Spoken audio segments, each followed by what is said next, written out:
Ito naman yung spaghetti niya. Minix ko na.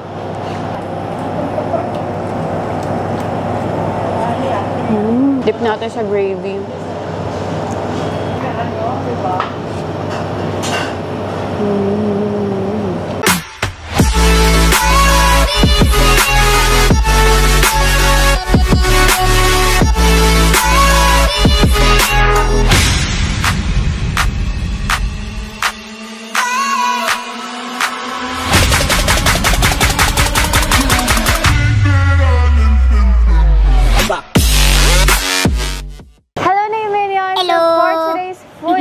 Ayan, nandito ngayon tayo sa may Carriedo. Dito sa may Good Earth Plaza sa 2nd floor. At dito nga tayo kakain sa may Fudo-san. So dito guys sa Fudo-san, dito kayo makakain ng affordable Japanese food. Kaya tara, kain na tayo!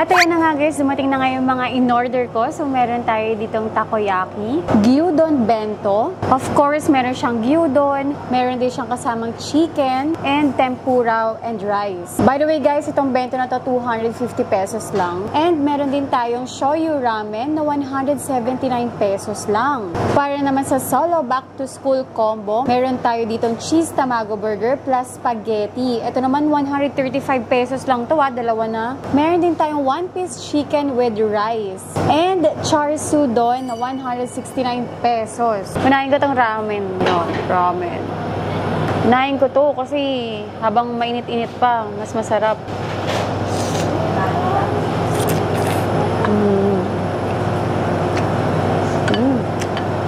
Egg. May egg.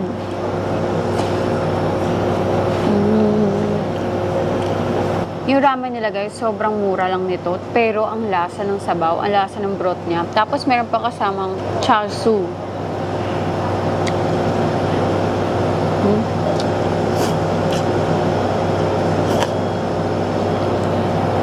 Sarap din ng broth nito.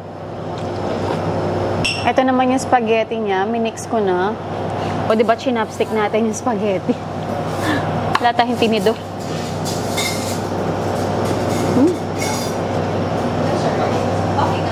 Ito, Pinoy style spaghetti siya. Perfect sa mga kids.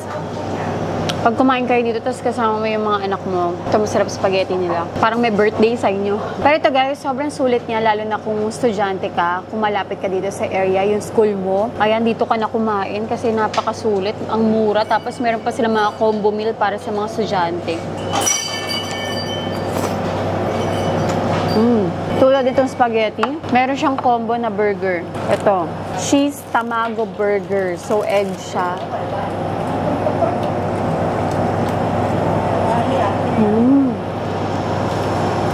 No? Sarap. O, diba? The best combo to, spaghetti tapos burger. Tapos isa pang student meal nila, itong bento. Tapos guys, kung meron kang TikTok, kung meron ka 500 followers sa TikTok, alam ko, nagbibigay sila ng free na ganito. Free na bento kapag nag-upload ka sa TikTok mo. O, diba? Meron ka ng free bento. Ito, gyudon. Siyempre, masarap siya sa rice. Lasa ng gyudon. Tapos, meron pa siyang kasamang chicken. Dip natin sa gravy.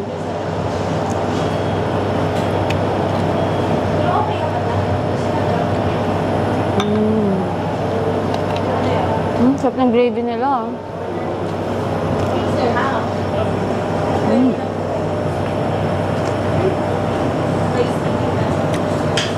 Meron din tayong drinks dito. Ito yung mogu something, mogu. Basta yun. Ano to? Passion fruit? Passion fruit ba to? Peach. Peach juice ata to. Tapos meron mga sinkers.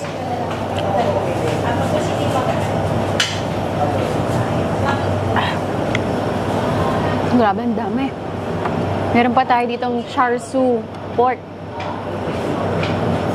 Ito pang rice talaga to.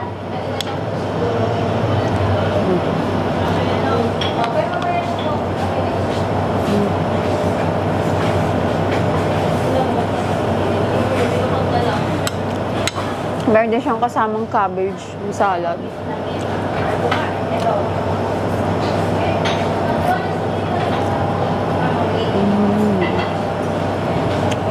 Oh.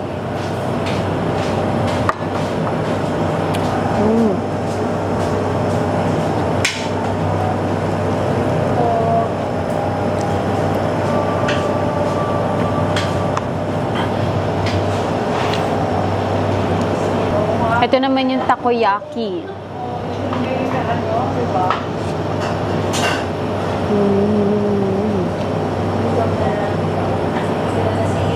Okay din yung takoyaki nila dito. Ang sarap kasi yung sauce din eh. Kasama din natin si Manuel Olazo. Kakain ng chicken. Favorite. Ng gravy. Favorite ni Manuel ang chicken. Nubos mo. Nubos mo yung chicken doon. Kailangan ubusin mo na yung gravy, di ba? Para saan pa yung gravy dyan? Dapat nga humingi pa ako extra. Ano? Crispy-licious. Juicy-licious. Iba yun ah. Parang habi pangalan.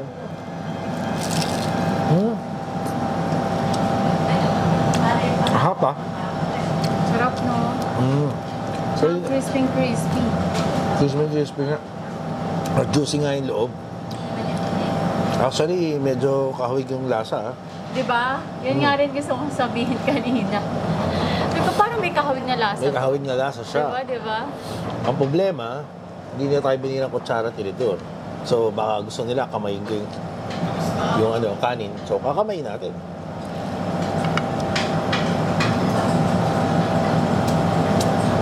Kaya yung chicken nila, magkano to? 109. 109? 109 pesos lang. Pwede na. Seryoso ang sarap ng chicken. No? Nanunot sa loob yung lasa. Juicy siya. Crispy sa labas. Panalo. Meron pala kaming in-order ng assorted sushi. Ayan, sushi platter. Sa dami ng in-order niya, nakakalimutan niya na kung ano pa yung mga in-order. Ayan, ito pala. Kasi ito yung pinaka-late na dumating. Oo nga eh. Na-order namin kanina tapos di namin alam. Meron Ano pa ba? pala. Hindi ko alam But kung wait, ano there's unahin more. ko eh. Ito. Mukhang masarap to eh. Spicy ata yan. Or baka sa wasabi. Spicy ba to? Hindi ako sure. Tikman natin para malaman. Ano?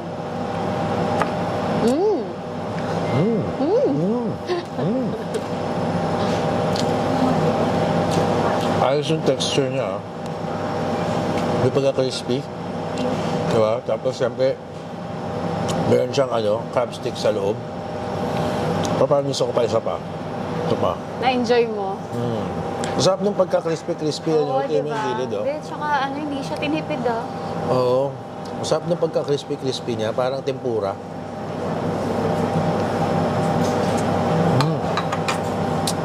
Solid.